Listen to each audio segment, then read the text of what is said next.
Okay.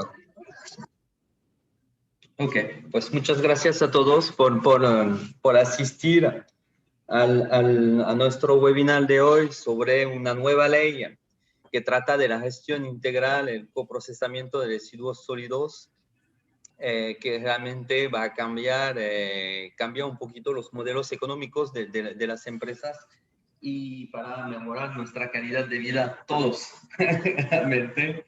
Gracias por asistir al webinar de la Cámara de Comercio. Los que están acostumbrados y los que nos siguen y que son socios, bueno, saben quiénes somos. Somos una Cámara de Comercio de 160 socios, intervenimos en distintos sectores, acompañamos las empresas francesas y las empresas dominicanas vinculadas a Francia o con interés con Francia en su desarrollo económico aquí en el país y también a misma Francia. Nos acompañan hoy Carolina Soto, que es presidenta del Comité Legal de la Cámara de Comercio. Tenemos un comité legal muy activo y vamos a intentar implementar regularmente este tipo de webinar con aspectos legales, pero que tengan que ver con los negocios y las transformaciones de los negocios. Muchas gracias por asistir otra vez. Dejo la palabra a Carolina, que presentará a nuestra invitada de hoy, que es Dania Heredia de Cored y Cemex en el Caribe. Gracias. Muchas gracias, Tomás, y bienvenidos y bienvenidas a todos. Muchas gracias por unirse a nosotros. En esta importante disertación por la ley de que se trata, de gestión integral y coprocesamiento de residuos sólidos, que no solo es importante desde el punto de vista comercial, empresarial y legal, sino también por la responsabilidad humana que tenemos cada uno y cada una de nosotros con el planeta y nuestro entorno. Para mí es un gran orgullo y agradezco mucho que haya aceptado nuestra invitación presentarles a Dania Heredia Ramírez, quien es la directora legal de Cemex. Dania es egresada de la Facultad de Derecho de la Pontificia Universidad Católica Madre y Maestra, de donde también tiene una maestría de Derecho Empresarial y Legislación, y luego hizo una maestría en Administración de los Negocios de Varna Business School. Dania ingresó a Cemex en el 2005 y actualmente ocupa la posición de directora legal y de medio ambiente para República Dominicana, Puerto Rico y Haití de Cemex, y asimismo es miembro del board del Caribe Center Limited en Jamaica y del Comité Regional de Diversidad e Inclusión de Cemex. Ella funge como miembro del Comité Legal de AmCham Deere, es la directora legal de EcoRed, que es una asociación empresarial que agrupa a empresas orientadas a la conservación del medio ambiente y que tiene como objetivo el desarrollo de políticas públicas y privadas que benefician la sostenibilidad ambiental a través del Comité de Sostenibilidad de ADOCEM, perdón, también esa es otra de sus responsabilidades. Dania, muchísimas gracias y bienvenida. Teníamos muchos deseos de recibir tus orientaciones y tu presentación. Yo la he denominado la madrina de la ley de gestión ambiental, gestión integral y coprocesamiento de residuos sólidos, recién promulgada en octubre de este año. Así que esa es una de las bendiciones que podemos contar dentro de lo que es este tan único año 2020. Así que muchas gracias, Dania, y bienvenida. Muchísimas gracias, Carolina, Tomás y a todos los miembros de la Cámara que nos acompañan. Para mí es un verdadero placer acompañarlos esta tarde para compartir un poco y socializar los términos de la recién promulgada Ley de Gestión Integral y Coprocesamiento. Yo siempre digo que en medio de estas circunstancias tan difíciles en este año 2020, sacar estos espacios para hablar de estos temas también es muy esperanzador.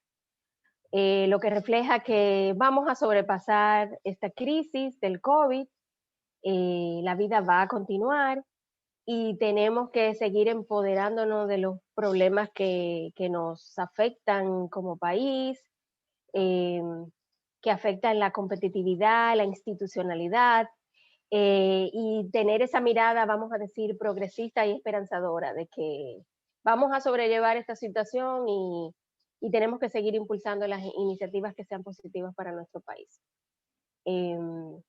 Aquí un poco quiero dar una brevísima introducción, apelando a la memoria histórica, de que siempre digo, no podemos tapar el sol con un dedo de los problemas de residuos que nos atacan.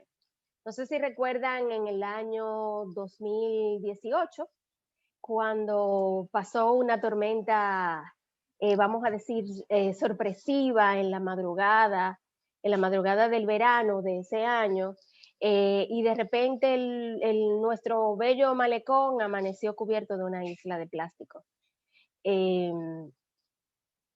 Igualmente, pasado, vamos a decir, meses atrás, el vertedero Duquesa sufrió un incendio que afectó de una manera considerable la calidad del aire del Gran Santo Domingo, unido a la crisis, a la pandemia del COVID que nos está afectando. Y bueno, esta foto que laceró el orgullo de los dominicanos, cuando la revista Vogue y una chica, eh, vamos a decir, fotógrafa, fanática, ¿no? De los temas ambientales, pues igualmente se hicieron eco de una condición, de una de las playas de nuestro país, y esto realmente causó todo un alboroto.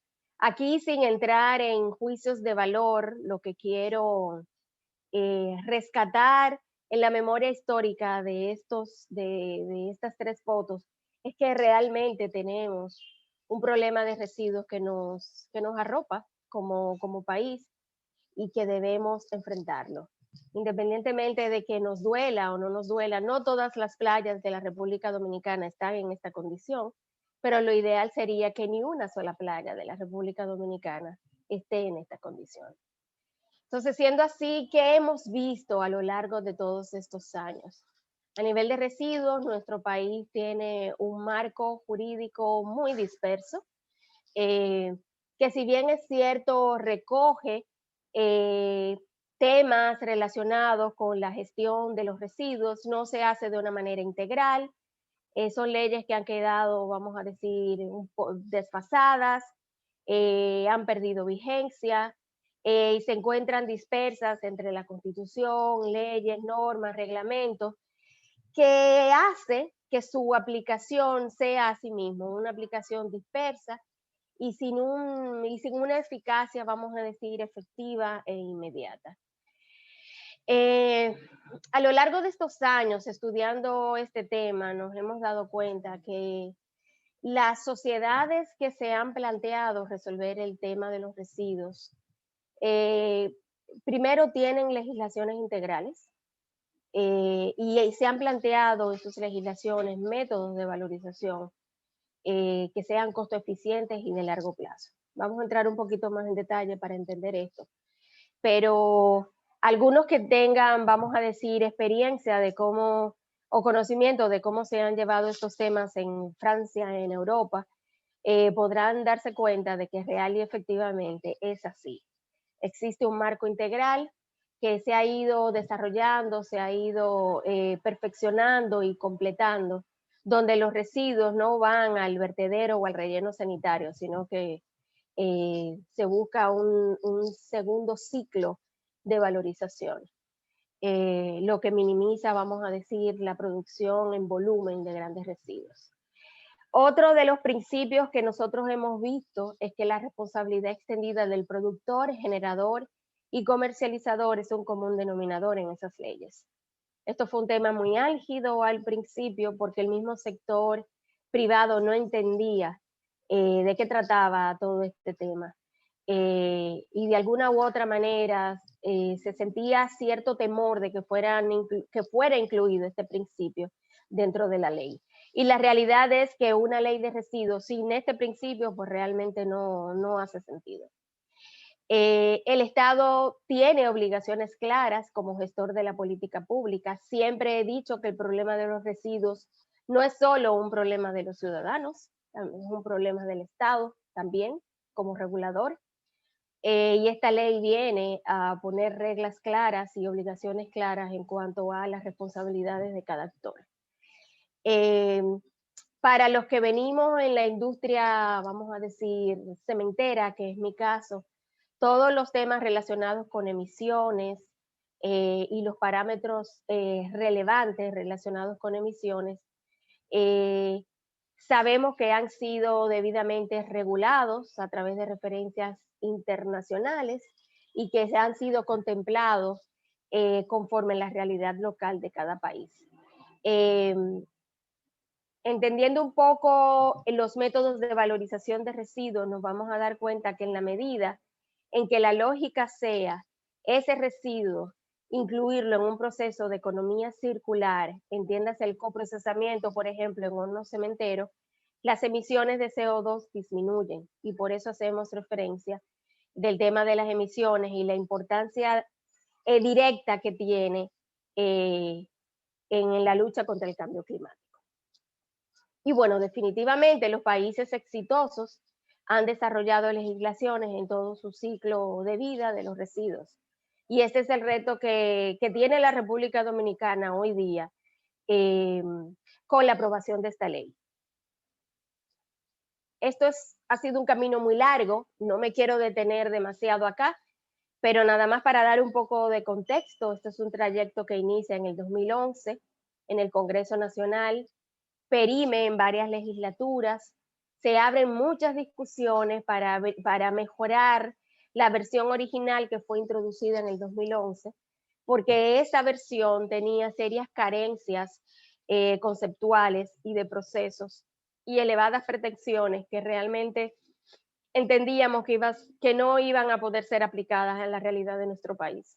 Y ahí se empezó todo un proceso de acompañamiento donde el sector privado se involucra, donde también el sector gubernamental fuera del Congreso va entendiendo la importancia de tomar conocimiento también de las pretensiones de la ley y bueno, y se van haciendo todo esto en vistas públicas, en capacitaciones, hasta que finalmente el pasado 2 de octubre la ley es publicada por la Cámara de Diputados luego de pasar su proceso de aprobación en ambas cámaras. Aquí simplemente un de orden rápido. Hago mención de que la ley fue publicada y no promulgada, porque por un tema de formalismo constitucional, esta ley fue observada por el presidente Medina antes de concluir su reciente mandato. Y el Congreso Nacional entendió que esas observaciones fueron hechas fuera de plazo, razón por la cual, conforme las disposiciones constitucionales, la ley ya estaba o había quedado en condición para que el Congreso Nacional, si daba lugar a que esas observaciones real efectivamente fueron hechas fuera de plazo, pues la ley podía ser publicada por el presidente de la Cámara de Diputados, lo que aconteció el pasado 2 de octubre del 2020 y ya tenemos una ley. Aquí básicamente quisiera hacer una mención rápida de los principios ambientales. No me va a alcanzar el tiempo para explicarlos cada uno, pero a grandes rasgos y la importancia de entender la conceptualización de esta ley son los principios que la fundamentan. Hablamos de una gestión integral porque se está viendo esto como un todo, donde confluyen normas de carácter social, económico, financiero, político, de gestión, que cubre la sombrilla de la ley. Está la responsabilidad compartida, porque como les decía, esto es un asunto que va a alcanzar obligaciones y responsabilidades de todos los actores que tienen que ver con la generación, producción y comercialización de residuos. La responsabilidad extendida del productor, que nos vamos a tomar un tiempo para desmenuzarlo un poco en detalle por el impacto que tiene en el sector industrial. La participación ciudadana, porque evidentemente este es un proceso que tiene que ser consensuado y socializado con los ciudadanos en cuanto a su proceso de implementación. La trazabilidad, esto incluye hacer levantamientos y diagnósticos de la situación de los residuos a nivel de todo el país y de los municipios, y la jerarquización. Para mí, de todos estos principios, la jerarquización es uno de los más importantes. Este principio de la jerarquización de residuos, que aunque no está contenido de una manera expresa como yo lo presento en este slide, que lo hicimos de esta forma para poder entenderlo de una manera gráfica, este principio ya viene determinado por la doctrina que ha trabajado, ¿no?, estos temas de residuos, y es básicamente, se recoge en a lo largo de toda la ley, y es empezar por comportamientos que reduzcan la generación de residuos, que cambien nuestros comportamientos de consumo, que generen compras inteligentes. Y de ahí pues vamos bajando a lo que se llama la economía circular. ¿Por qué? Porque es insostenible que el país continúe con un proceso de economía lineal, porque sencillamente nuestros recursos naturales ya no lo aguantan. Entonces pasamos de lo que es el consumo en economía lineal al consumo de economía circular, donde esos residuos pueden ser incluidos en un segundo proceso para su aprovechamiento. Y aquí entra el reuso y el reciclaje, el coprocesamiento, que es el aprovechamiento de los residuos en los hornos cementeros, todos los procesos de valorización energética, que está la incineración, los biodigestores, las plantas de generación de energía a través de residuos, y como última instancia en la pirámide, pues tenemos la disposición final, que es básicamente enterrar los residuos. Esta es una opción, es la menos sustentable, y sabemos que definitivamente países más desarrollados, pues ya esto es una opción que prácticamente la han venido eliminando. Nosotros, como por nuestra condición insular, debemos de estar conscientes de que enterrar los residuos por ser una isla no es la opción más inteligente. Y al principio, cuando la ley se conceptualizó, pues esta jerarquía estaba completamente invertida. Esto es una de las conquistas que definitivamente se lograron a través del acompañamiento en la discusión y la socialización de la ley que les mencioné hace un rato. Pues entrando un poquito más en detalle, el objetivo de la ley es prevenir la generación de residuos, establecer un régimen jurídico integral, como les decía, proteger la salud de la población. Sabemos que la mala disposición de los residuos, pues generalmente es la causante, ¿no?, de todas las epidemias que de manera cíclica nos atacan, como el dengue, la chikungunya, la influenza, las llantas, por ejemplo, ambientalmente dispuestas de una forma incorrecta, donde que se hacen criaderos de mosquitos. Todo la disposición inadecuada de residuos, pues real y efectivamente tiene un componente importante en los temas de la salud.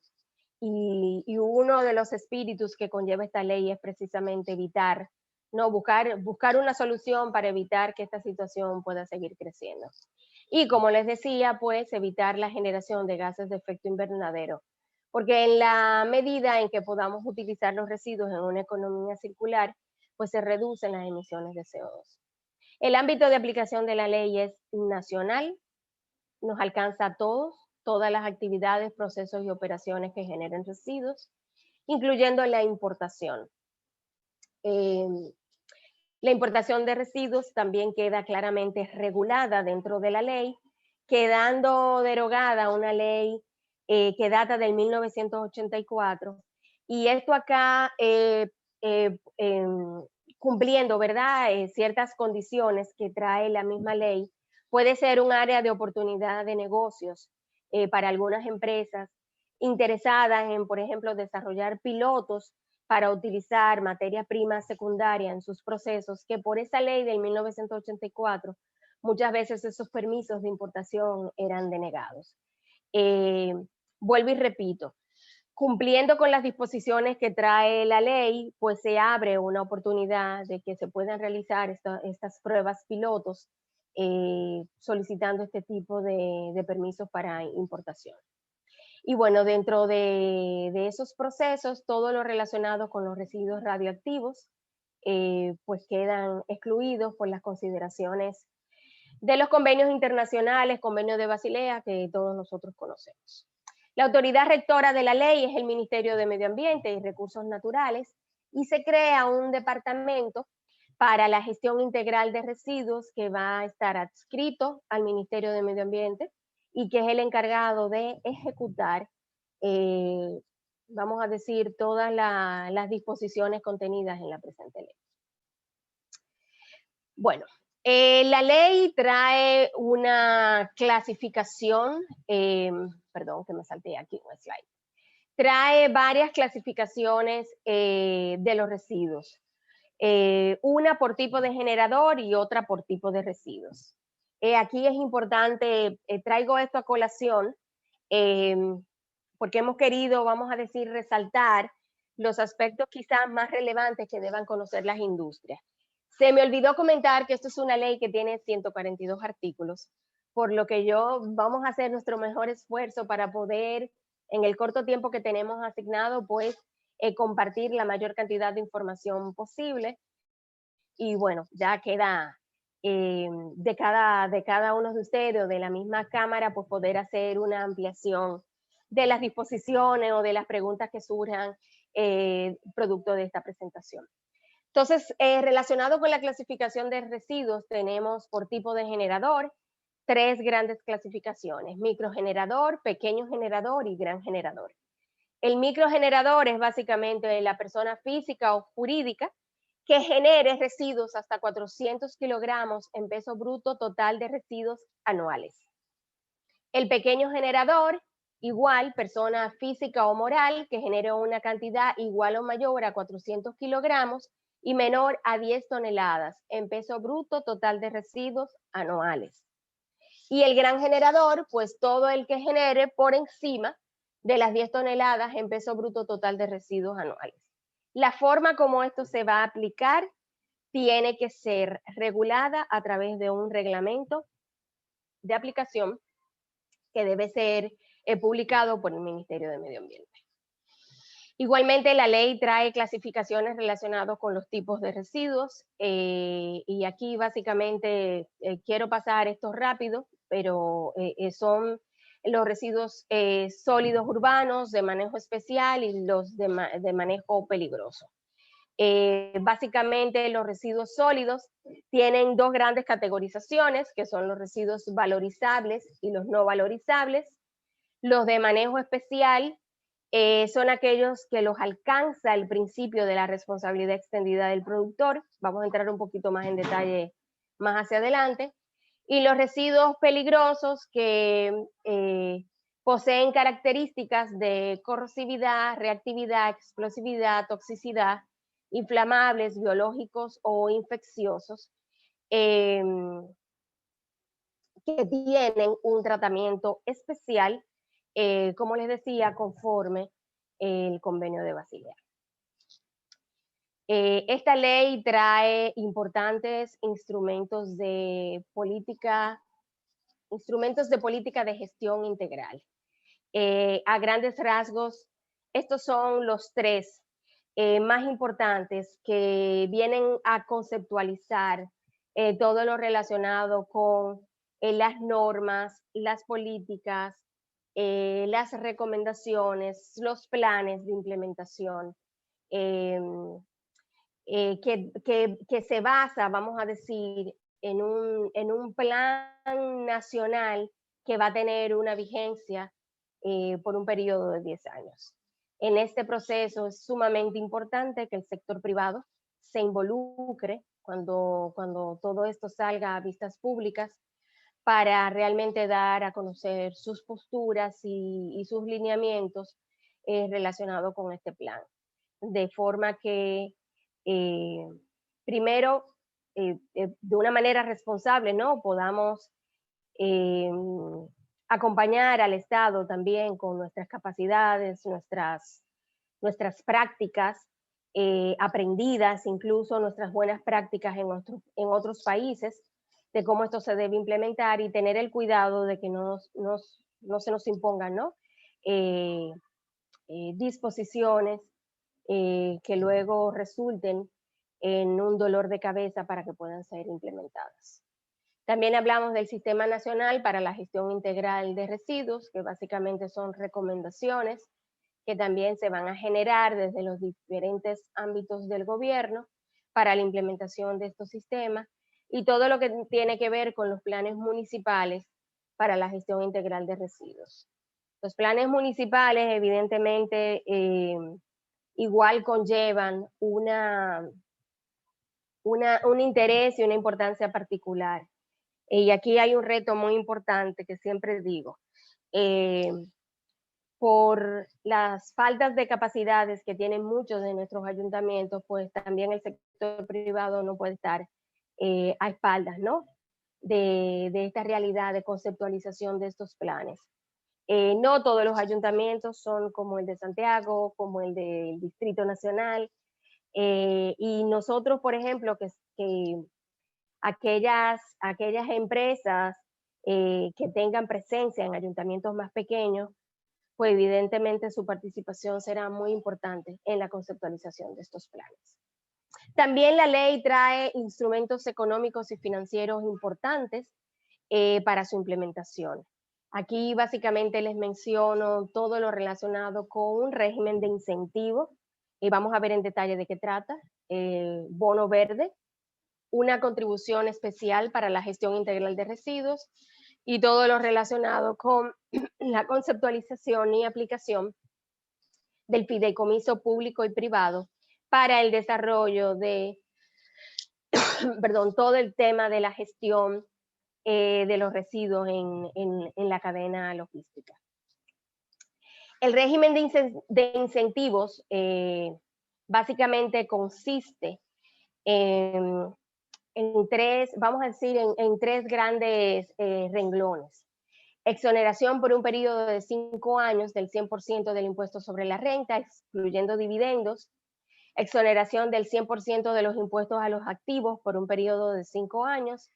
Y exoneración del 100% de los aranceles de impuestos al ITEVIS, de las maquinarias y equipos necesarios para sus operaciones. Este régimen de incentivo tiene una vigencia finita, como les decía, tiene una vigencia de 5 años, que según se conceptualizó en la ley desde un principio, empieza a correr a partir de la promulgación de la ley, lo cual desde mi concepto entiendo que tendrá que ser, vamos a decir, ajustado a cuando salgan los reglamentos de aplicación, para no perder ese periodo, vamos a decir, muerto, donde se tengan que desarrollar todos los reglamentos de aplicación del régimen de incentivos. Ustedes preguntarán quiénes tienen facultades o son aptos para aplicar a este régimen de incentivo.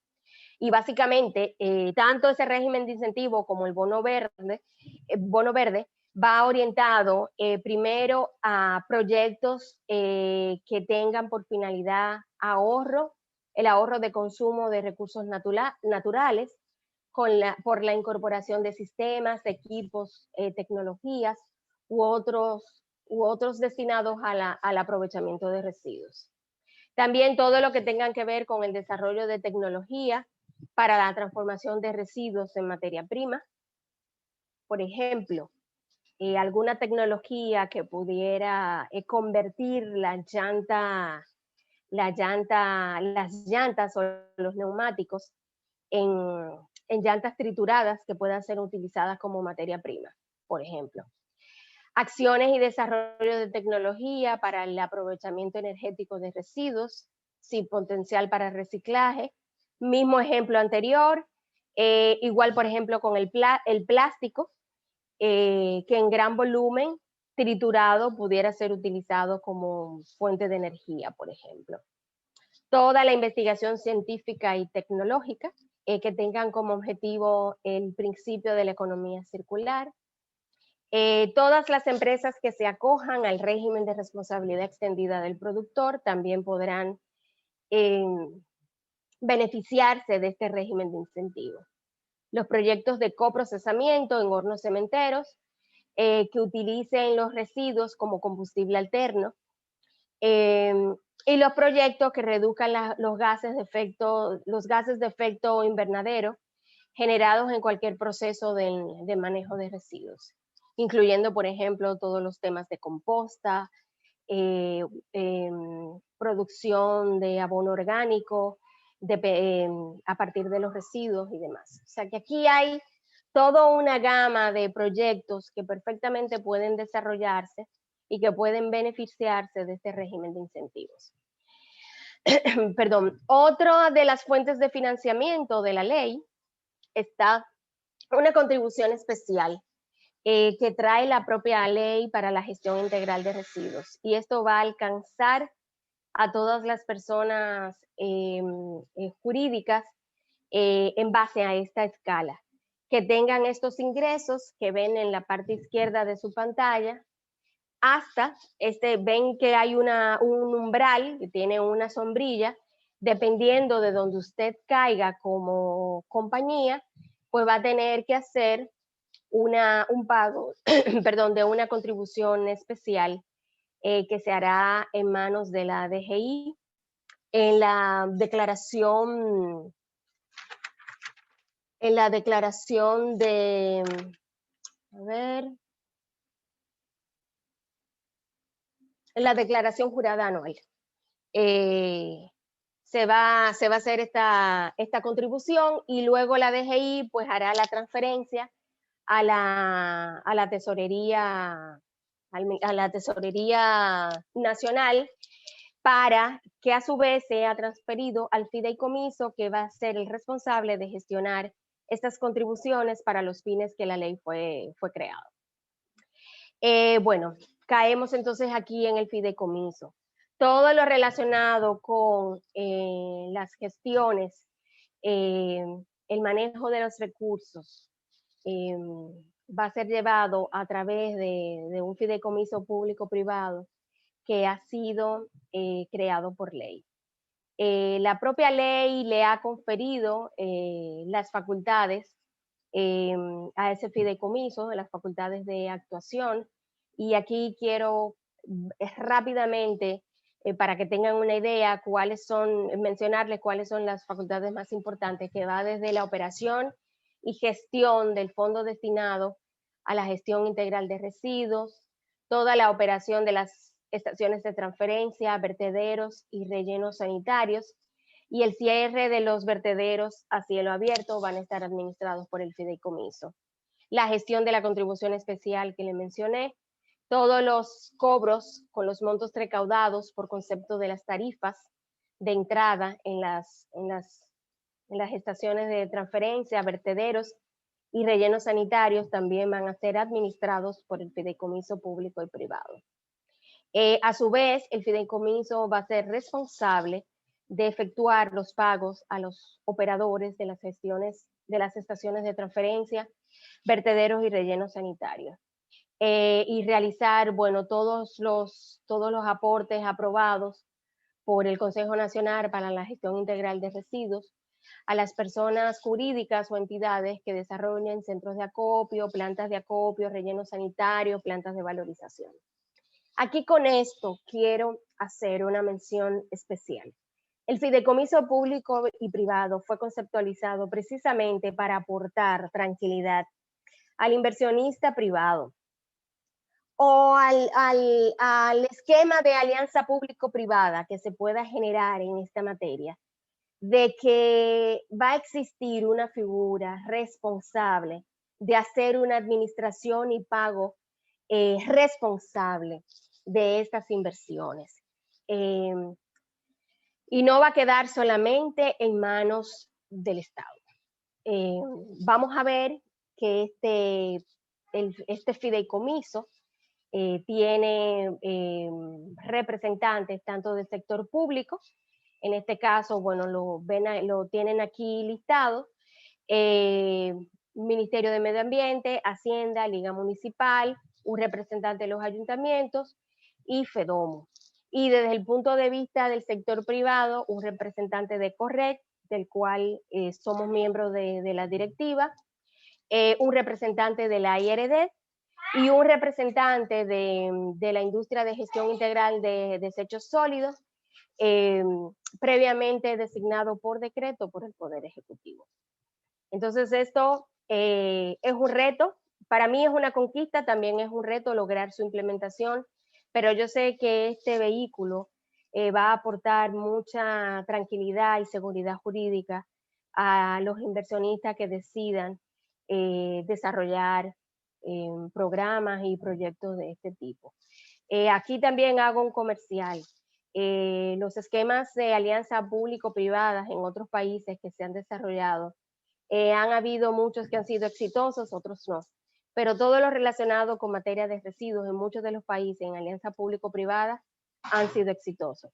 Lo que hay una doble oportunidad de que ya teniendo una ley que regula el tema de la gestión integral de residuos y teniendo una ley que también regula las alianzas público-privadas, pues esto es una combinación ganadora. Si seguimos, ¿no?, comprometidos a desarrollar todo lo que falta para complementar la aplicación de esta ley. Llegamos a la responsabilidad extendida del productor. Voy un poquito rápido, Carolina y Tomás, porque no quiero agotar el tiempo. Para nada, perfecto. Bien, pues bueno, la responsabilidad extendida del productor, importador y comercializador. Yo les comentaba que en un principio uno de los temas más álgidos cuando empezamos a hablar de la ley, pues fue la incorporación de la responsabilidad extendida del productor. Bueno, y básicamente lo que busca es el manejo correcto de los residuos desde, como dice un principio ambiental, desde la cuna hasta la tumba. Todo el que produzca, comercialice, importe residuos, pues le va a alcanzar esta responsabilidad extendida. Y cuando le alcance, pues evidentemente tiene que desarrollar lo que en otros países se han denominado los planes postconsumo. Y es precisamente cómo ese residuo, una vez llegue a su última fase de consumo, cómo es incorporado de nuevo en el proceso de la economía circular. La ley ha traído de una manera predeterminada ciertos productos que ya hizo facto les va a alcanzar la responsabilidad extendida del productor. ¿Cómo son? Los aceites lubricantes, las pilas y las baterías, los neumáticos, los plaguicidas, los equipos eléctricos y electrónicos, los envases y embalajes y el foam. Los envases foam. ¿Esto qué quiere decir? La ley trae disposiciones transitorias donde una vez aprobado el reglamento de aplicación de la responsabilidad extendida del productor, los productores, comercializadores e importadores de estos residuos tienen que presentar en el Ministerio de Medio Ambiente sus planes postconsumo. No sé si ustedes han visto, por ejemplo, el sector de las botellas de plástico ha lanzado una iniciativa desde el año pasado, el proyecto NUBI, donde ellos se autorregularon, ¿no? Para que el consumidor pueda identificar centros de acopio donde pueda llevar esas botellas plásticas una vez sean utilizadas. Básicamente ese es el concepto de los planes postconsumo. Y se va a ampliar no solamente a esos residuos, sino que el Ministerio de Medio Ambiente tiene la facultad por reglamento de seguir ampliando cuáles son los residuos que en base a una serie de criterios que también son determinados por la ley en cuanto a su volumen, impacto ambiental, criticidad, se le va a dar prioridad para que sean debidamente alcanzados por la responsabilidad extendida del productor. Entonces, de alguna u otra manera, en nuestras empresas deberíamos de empezar a hacer ese levantamiento de que qué producimos, si hay, vamos a decir, estos tipos de residuos, para ir pensando cómo podemos ir desarrollando nuestros planes post-consumo antes de que nos alcance la ley, pues prever, ¿no? Porque esto ya viene de camino. Aquí simplemente quise traerles una gráfica rápida para mostrarles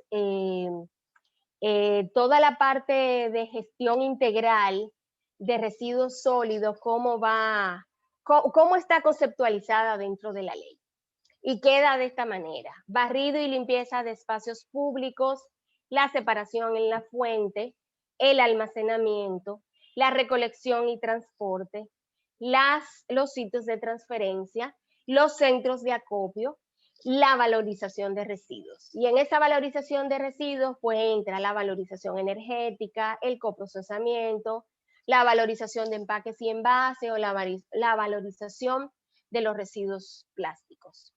Y de ahí entonces pasamos, vamos a decir, a la fase de tratamiento, disposición final, la remediación de sitios contaminados, todo el sistema de tarifas y cobros por servicios, los planes de manejo de residuos, que son los planes por postconsumo, y la importación y exportación de residuos y materia prima secundaria. Estos son, vamos a decir, estados que se van a ir desarrollando de una manera paralela, pero quise gráficamente mostrarlo aquí para que podamos ver también todas las oportunidades de negocio que en esta materia se pudieran desarrollar, relacionados sobre todo con toda la logística del tratamiento de residuos desde su generación hasta su disposición final.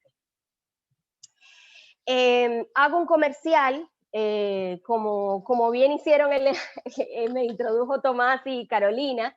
Esta es nuestra planta de cemento dominicana, la más grande del Caribe. Estamos ubicados en San Pedro de Macorís.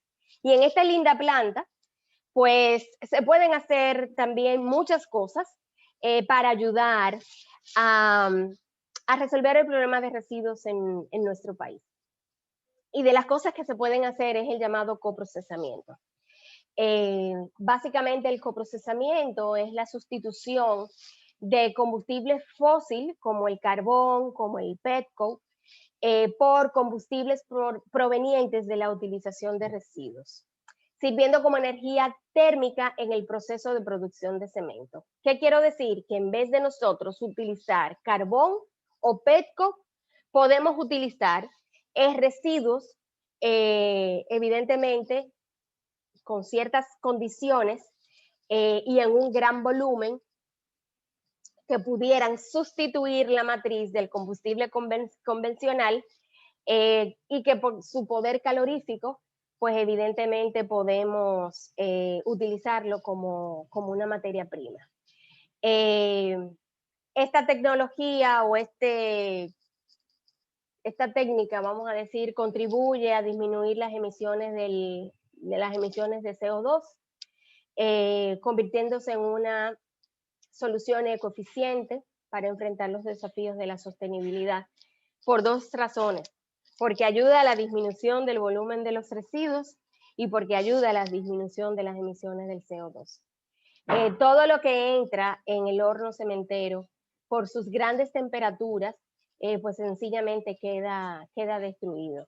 Y este proceso no genera cenizas y, bueno, como dije, destruye el residuo al 100%.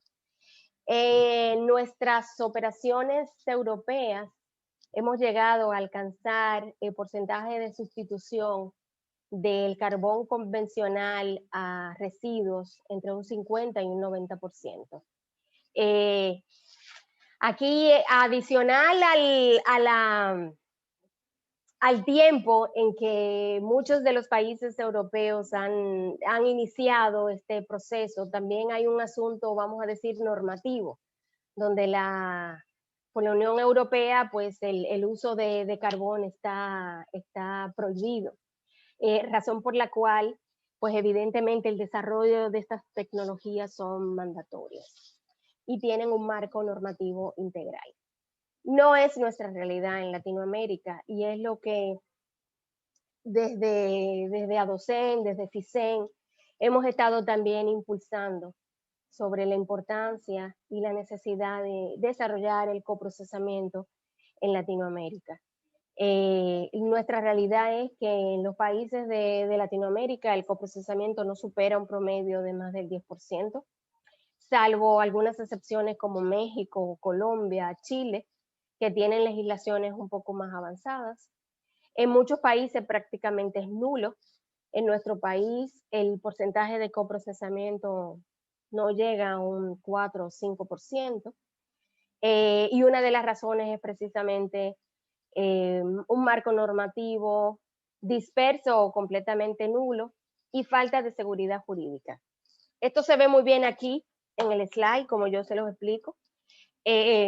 Pero realmente para poder coprocesar se necesitan hacer inversiones importantes que puedan manejar de una manera correcta la disposición de esos residuos en los hornos cementeros.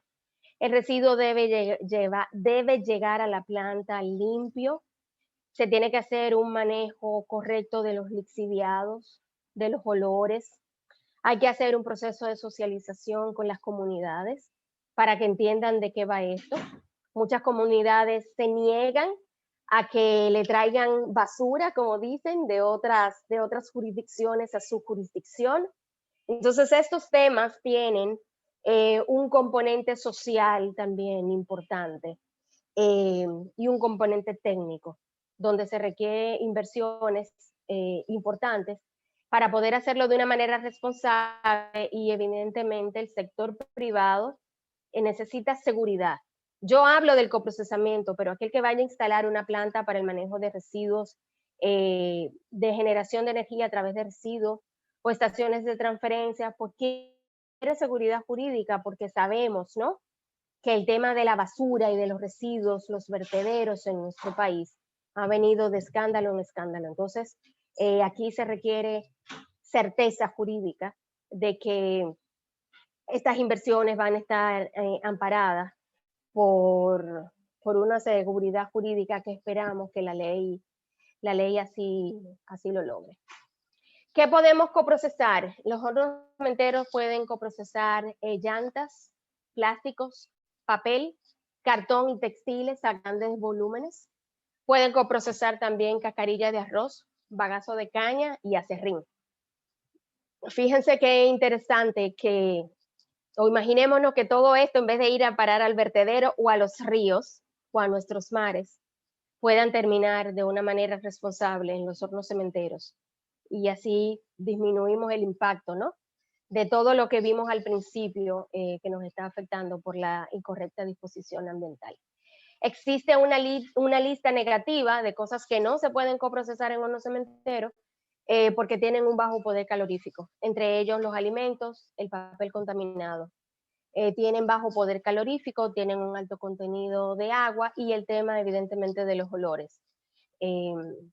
Pues estos residuos no caen dentro del alcance del coprocesamiento y pudieran ser perfectamente utilizados en otros procesos de valorización. Aquí ya básicamente para cerrar, quiero mencionar algunas disposiciones transitorias importantes de la ley y voy a leerlas para pasar rápido. Los ayuntamientos y las juntas municipales, los distritos municipales, tienen que desarrollar programas de separación en la fuente y una recolección selectiva de los residuos en todo el ámbito de su jurisdicción. Esto en un plazo de 12 meses. Deberán clausurarse todos los vertederos a cielo abierto que existan en el país en un plazo de 36 meses a partir de la publicación de la ley. Bueno, el fideicomiso, que tendrá la facultad de pagarle a los gestores de residuos ya establecidos antes de la entrada en vigencia de la ley. Evidentemente, esto aquí generó un poco de preocupación de cómo la ley trae ya privilegios o reconoce derechos adquiridos de empresas que estuvieron, vamos a decir, funcionando antes de la publicación de la ley, pero mi interpretación es, esto es declarativo, ¿no? Dice que tendrá la facultad. Habría que ver por reglamento cómo esto se va a complementar. Pero aquí lo importante a rescatar es que el fideicomiso, pues definitivamente tiene la facultad de pagar a todos aquellos gestores de residuos establecidos y los que se vayan a establecer, ¿no? Relacionados con la gestión de residuos. Las empresas fabricantes de plásticos deben incorporar de manera obligatoria un porcentaje de resina procedente del material reciclado nacional en sus procesos de fabricación. Y esto lo tienen que hacer en un plazo, dentro de un plazo de 2 años a partir de la publicación de la ley. Todos los generadores de residuos deben registrarse como tal en base a la categorización que les mostré en un principio, para presentar sus planes de manejo de gestión integral cuando corresponda.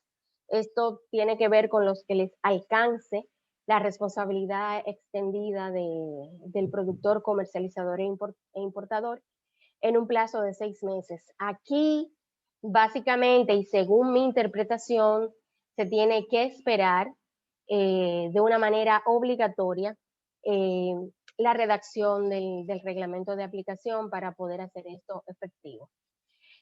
Todo lo relacionado con las plantas de tratamiento y valorización deben tener sus permisos ambientales y deben solicitar sus autorizaciones en un plazo máximo de 1 año. Y bueno, otras disposiciones generales que no dejan de ser también importantes. La industria del foam, plásticos y botellas tienen que presentar también sus planes de postconsumo en un plazo máximo de 60 meses. Se crea un programa especial para la reducción del foam, fundas y envases plásticos, sobre todo a nivel de supermercados. La obligatoriedad de retornar los envases que tengan valor. Hay que desarrollar un programa para ello. Se tienen que formalizar la inclusión social de los recicladores bases, los llamados buzos. Esto atendiendo un poco a la realidad de nuestro país, señores. Aquí hay gente que se gana la vida en los vertederos, recolectando plásticos y reciclando todo ese tipo de cosas. Bueno, y finalmente los reglamentos. La ley establece 6 meses para la redacción y publicación de los reglamentos de aplicación y 2 años para los reglamentos técnicos. Aquí concluyo diciendo, en una reciente visita que hicimos al ministro de Medio Ambiente, y que creo él también hizo mención en la prensa, el ministerio se encuentra trabajando en el reglamento de aplicación de la ley y se estima que para enero lo van a estar sacando a vistas públicas para la socialización con todos los interesados. El ministro fue muy enfático de que le interesaba de que este proceso fuera completamente transparente, por lo que desde nuestras plataformas, desde la Cámara, desde las asociaciones empresariales tenemos que estar muy atentos, firmas de abogados, muy atentos a la publicación de este reglamento de aplicación, precisamente para acompañar, ¿no? Y dar nuestras observaciones desde nuestra óptica del sector privado y desde nuestras industrias. Finalmente concluyo diciendo, otros países han podido, nosotros también podemos. Yo tuve una aproximación con esta ley, como les decía a Carolina. Empecé como profesional a ver estos temas por mi aproximación con CEMEX y el coprocesamiento, y terminé enamorándome de la ley como ciudadana y como madre, porque esto es una responsabilidad de todos. Otros países han podido y a mí no me gusta comparar, ¿no? países con otros porque tenemos realidades distintas, asimetrías muy profundas, pero yo creo que en base a esa realidad y esa comparación nosotros podemos aprovechar de las experiencias que han vivido otros países, saltarnos unas cuantas décadas y empezar a implementar y aprender de sus errores, de lo que tuvo éxito y lo que no, para hacer una implementación más rápida y menos traumática. Tenemos ahí el ejemplo de Polonia, que empezó con su implementación de la ley en la década del 2000 y ahora puede exhibir niveles y estadísticas formidables. Vuelvo y repito, hay asimetrías culturales, de comportamiento y demás, pero tenemos que empezar por alguna parte. Este país tiene grandes retos. Nosotros quizás desde nuestros hogares podemos empezar a clasificar, pero hay sectores pobres, populares, que quizás la clasificación de residuos va a ser un poco más complicado. Pero no nos podemos quedar en esa realidad para no hacer nada. Al contrario, por alguna parte tenemos que empezar. Muchísimas gracias.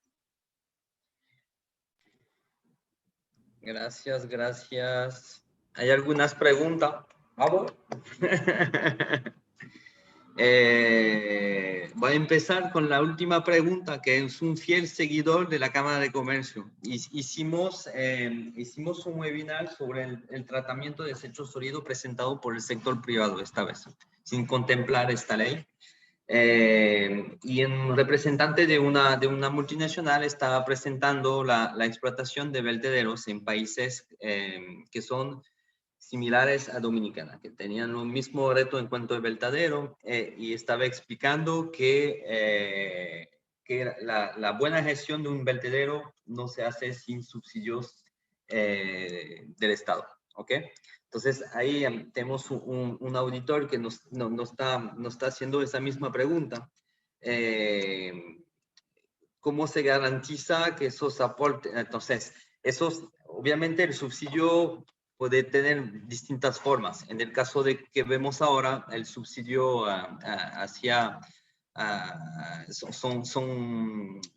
son exoneraciones de impuestos, y él pregunta cómo se garantiza que esos aportes de los generadores a la DGI se ubiquen directamente al tema medioambiental y al tema de la gestión de residuos.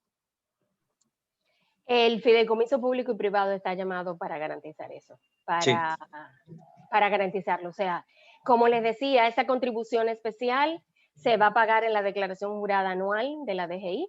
La DGI debe de hacer una transferencia a la tesorería y a su vez la tesorería tiene que transferir esos fondos al fideicomiso. El fideicomiso está obligado por ley a gestionar y a velar para que esa disposición sea cumplida. Okay.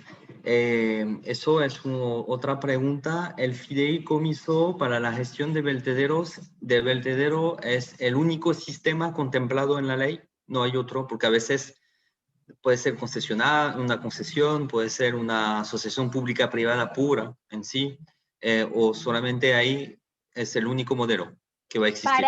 Para la administración de los fondos, pagos y demás, es el fideicomiso el único que va a estar llamado a administrar fondos, ¿no? Pero les mostré en este slide que, bueno, no estaba, pero dentro del sistema de logística que les mostré que se pueden desarrollar, aquí va, evidentemente les decía que en el marco de la alianza público-privada se pueden desarrollar todo lo que tú acabas de mencionar, Tomás. Okay. Concesiones, todo, vamos a decir, cualquier esquema que pueda ser viable a nivel de una alianza público-privada, que es la forma que yo le veo quizás más viable para desarrollar esta gestión, ¿no? A nivel integral. Para la industria, que obviamente está dentro de esta ley, ¿no? La industria plástica, etcétera, etcétera, ¿hay mecanismo, eso es una pregunta, hay un mecanismo que impide a que esas nuevas inversiones en su proceso de producción no sean trasladados al consumidor final? A ver si entendí. La industria del plástico está alcanzada por la responsabilidad extendida del productor. Para evitar que esa responsabilidad extendida del productor no va a caer solamente dentro del consumidor final. Evidentemente ya con el desarrollo de los planes postconsumo, pues la industria del plástico tiene que garantizar la implementación de un modelo donde esa botellita, cuando yo me la tome como ciudadana, yo pueda disponer de ella en algún lugar que sirva de centro de acopio para que el productor la pueda recoger y hacer el proceso de economía circular. Esto va a representar un gran reto, igual, como les decía, por el tema de la conciencia ciudadana. No podemos caer en un ámbito de sanción de manera inmediata, porque evidentemente aquí hay un tema de que, empezando por nuestros hogares, muy pocos hogares tienen infraestructura para clasificar. Entonces aquí, bien, ya tenemos el marco normativo, pero ahora tenemos que cruzar el puente, los puentes de ver cómo esto vamos a ir aplicándolo, ¿no? Para que esta ley sea una realidad. Yo quisiera tener las respuestas para todas las preguntas, pero yo en muchas de estas cosas también estoy igual que muchos de ustedes.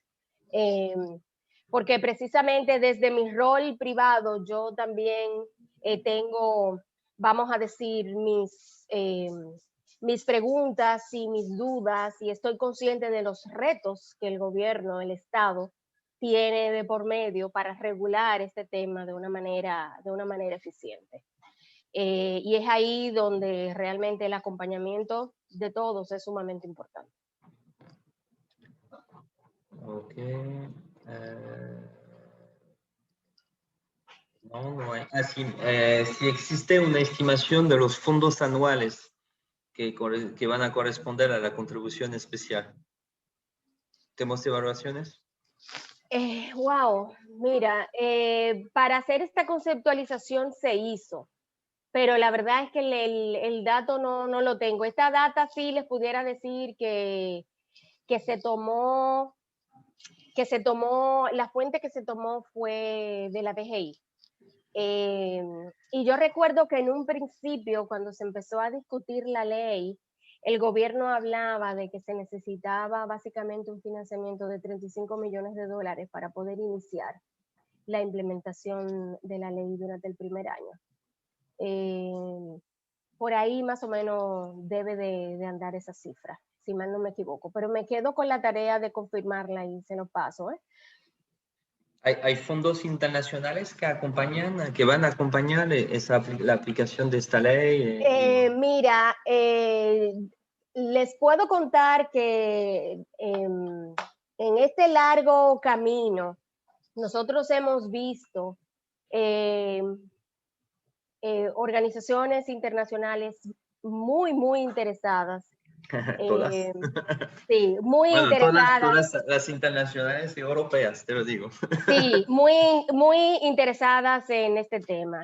Desde el PNUD, la GIZ, una de ellas, dos de ellas, muy interesadas en investigar, ¿no? Han acompañado en este proceso porque sí, ciertamente tienen un interés de contribuir a nivel de recursos. Y ahora mismo, se están llevando a cabo consultorías.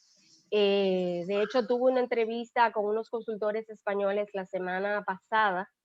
Se están llevando a cabo consultorías para identificar cuáles son las barreras de implementación para desarrollar esquemas de economía circular en el sector de plásticos y en el sector de materiales de construcción.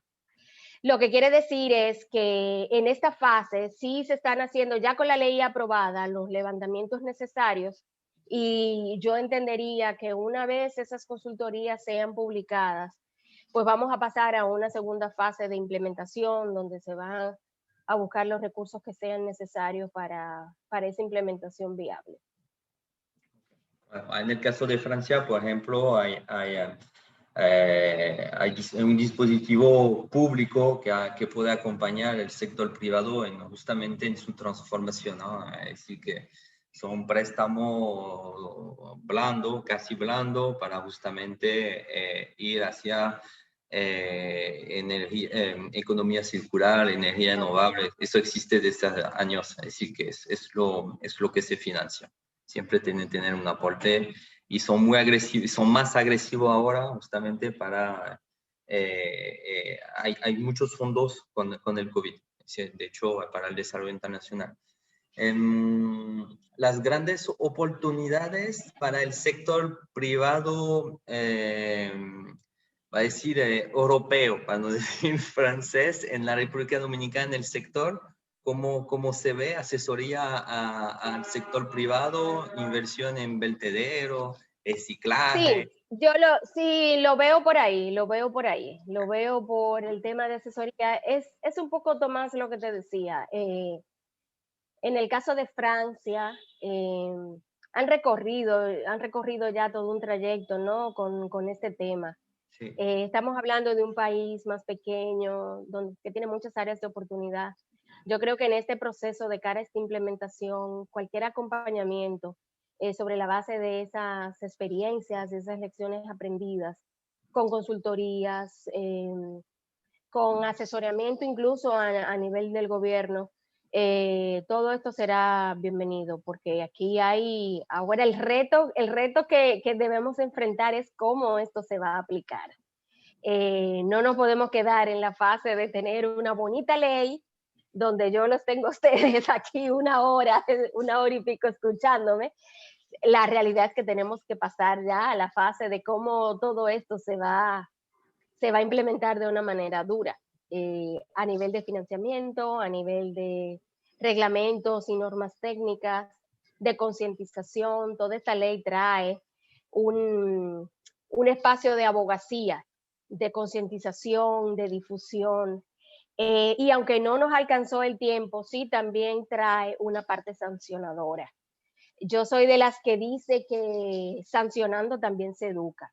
Y una vez pasada esa fase, vamos a decir, de abogacía y de concientización, pues evidentemente vamos a llegar a la fase de sanción, que vemos que en otros países ha dado resultados. Nadie se atreve a tirar una botella desde su carro en Estados Unidos, por ejemplo, porque sabe que te viene una multa de $500 como si nada. Entonces es un poco ahí también lo que nos falta, ver cómo todo eso se va calibrando a nivel de credibilidad, de capacidades de ejecución, de conciencia, para ver si en un plazo medianamente corto empezamos a mostrar, vamos a decir, avances en esta materia.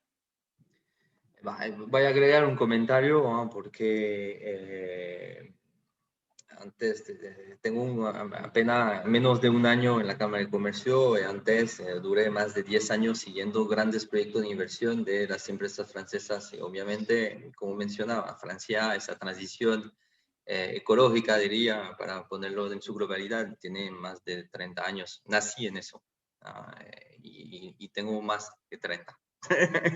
Y el gran freno de esas empresas francesas que querían invertir, es decir, más bien sin esperar tampoco financiamiento, porque tienen recursos, son un sector de actividad que genera mucho dinero.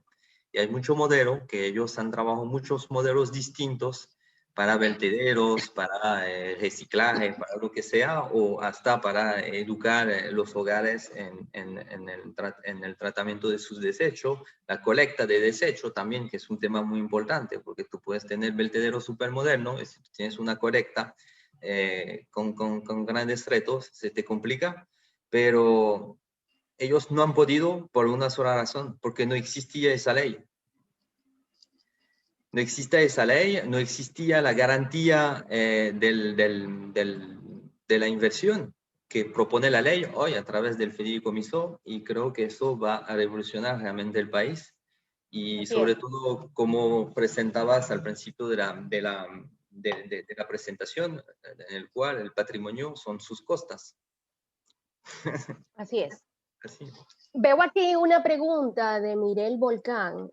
¿Alguna experiencia exitosa en casos de ayuntamiento con las características de las municipalidades dominicanas distintas a Santiago y al distrito?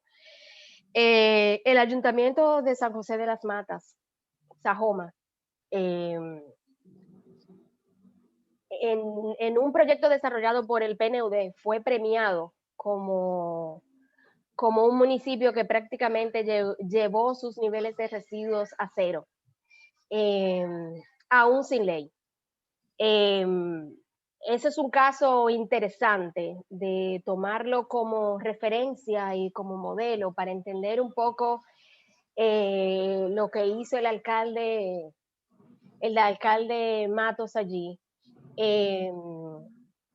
Porque realmente sí, en un municipio pequeño con recursos limitados, pues también se pudo hacer un desarrollo exitoso de la gestión de residuos. Lo que quiere decir es que el tema también de las capacidades, no solamente financieras, sino también de gestión, es sumamente importante en estos temas. En el tema del desecho así doméstico y de la colecta, ¿eso quiere decir que se va a repensar un poco el plan de facturación también? Sí, definitivamente. Sí. Es inevitable. Pero definitivamente el ciudadano tiene que recibir un servicio. Tiene que recibir un servicio y pagar por ello. Y eso tiene que ser a todos. Ese es otro de los retos que tenemos como país. Este tema también fue uno de los puntos álgidos porque se veía como, y hablando con mucha franqueza, como, wow, esto es un obstáculo político, decir, aprobar una ley donde se le va a cobrar la basura a todo el mundo. Pero esa es la realidad. Esa es la realidad.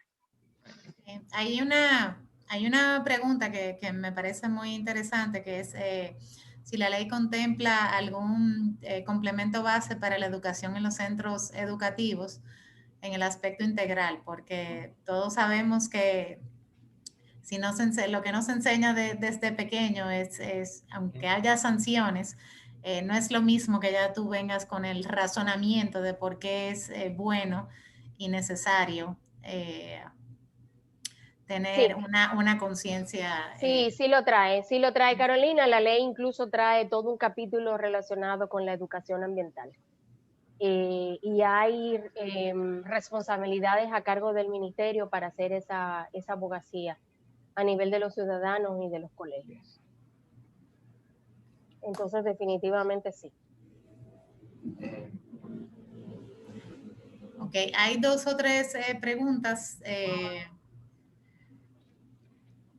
Dice que ¿cómo se va a calcular la cantidad de residuos que genera cada empresa y quién debe cerciorarse de realizar estos cálculos? Yo creo que tú hiciste una pequeña introducción sobre quién sería el responsable, pero si puedes abundar un No, poquito. mira, detalle de cómo se va a calcular, no, eso no lo sé, porque eso va a venir regulado por reglamento.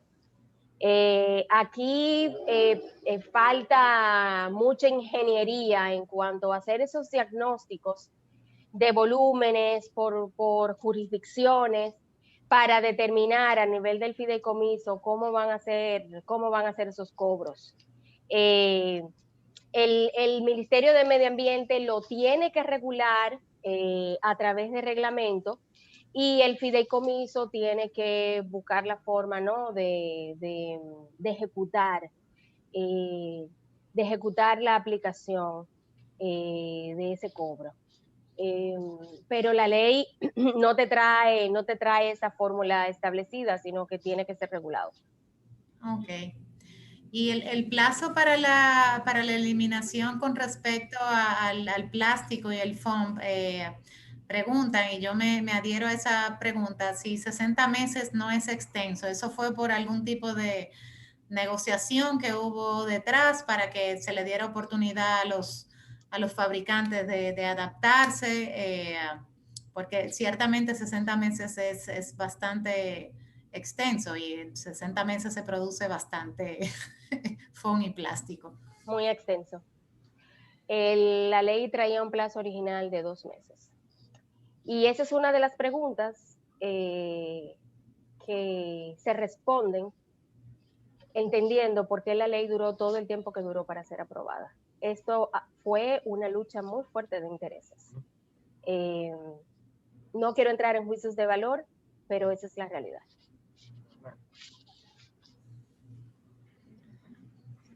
Ok. Muchas gracias. Entendida totalmente la respuesta. Al buen entendedor, pocas palabras. Algunos que... El plazo no, sí, es un plazo largo. Aquí lo único que puedo decir es que la ley tiene un 99% de cosas buenas, 95% de cosas buenas, quizá un 5% de cosas malas. Quizá esa es una de ellas, pero más nada que hacer. Va evolucionando, hay que vivir también en un mundo ya Sí, un poquito más moderno. así es. Y las propias exigencias sociales y las necesidades humanas, yo creo que van a ir presionando para que incluso no sea porque una ley me exige, sino porque ya es donde yo convivo, y si yo voy a la playa y me encuentro con un mar de plástico o la industria, el turismo, por ejemplo, se ve afectado, o sea, va a haber una presión que va a venir de manera natural. Así es, así. Y las generaciones hoy día lo vemos con nuestros hijos, lo vemos con los jóvenes, sus esquemas de pensamiento. Con o sin ley, esto está llamado a migrar. No podemos seguir viviendo como que tenemos otro planeta para vivir. Este es el único. Y las generaciones jóvenes llevan ese sentir en el ADN. Entonces, esto está llamado a cambiar, porque si no cambia, y yo tengo mucha fe de que también nuestros hijos que mañana son los que van a estar detrás de estas pantallas diciendo todo esto, se van a encargar, ¿no?, de continuar con este legado. Esa es mi esperanza. Comparto tu esperanza. Y Sí, no, vamos a ser parte de estos proyectos. Claro. Creo que ya no hay más preguntas, son las 6:30, podemos cerrar. Muchas gracias a ustedes por la presentación. Dania, esa presentación la puedes difundir, hay varias personas que ya la solicitaron. Claro, claro que sí, claro que sí. Perfecto. Con muchísimo gusto, se la comparto y bueno, estoy a la orden. Yo feliz de haber compartido este espacio con ustedes. Gracias Carolina, Tomás, por la invitación. Gracias a todos los que nos acompañaron. Espero por lo menos haber hecho una aproximación un poco más clara de la ley. Como les decía, esto es una ley muy extensa. Falta mucho por hacer, pero bueno, ya se han sentado las bases y tenemos que seguir trabajando. Sí, Dania, muchísimas gracias por aceptar nuestra invitación y que sin lugar a duda estoy segura que va a sembrar semillas que van a dar grandes árboles entre todos los participantes. Y sí, la Cámara está comprometida con este tipo de iniciativas y es uno de los temas que vamos a abanderar para nuestros proyectos del 2021. Nuevamente, muchísimas gracias por tu tiempo y por compartir tus conocimientos. Y sobre todo, muchas gracias por amadrinar esa ley tan necesaria en nuestro sistema. No, un placer, Carolina. Bye bye. Cuídense. Bye.